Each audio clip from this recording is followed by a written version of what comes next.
Welcome to Chillin' 101. We hope this video helps. You start by getting the basics out of the way. Charge your Beats Solo 3 to at least 20% and power them on. Then, on your phone or computer, enable Bluetooth and open the list of nearby devices. Once you see Beats Solo 3 in the list, choose it to pair. If it's already paired, forget the device and repair. Make sure you stay within 3 to 5 meters during setup, because a stable connection speeds the next steps and avoids unnecessary retries. Once paired, you access your Bluetooth settings and locate the Beats Solo 3 entry in the paired devices list. Tap the info icon, gear, or the 3 dots next to that entry to reveal device options.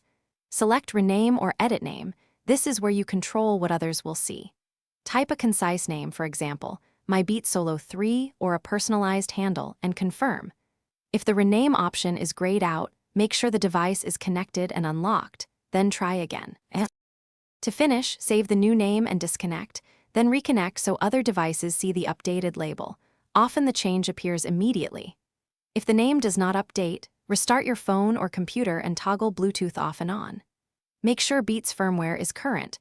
Once done, resetting the headphones to factory defaults can resolve stubborn pairing metadata. Press and hold the power and volume down buttons per manual. If problems persist, reboot both devices. Thanks for watching. Consider subscribing if we helped you.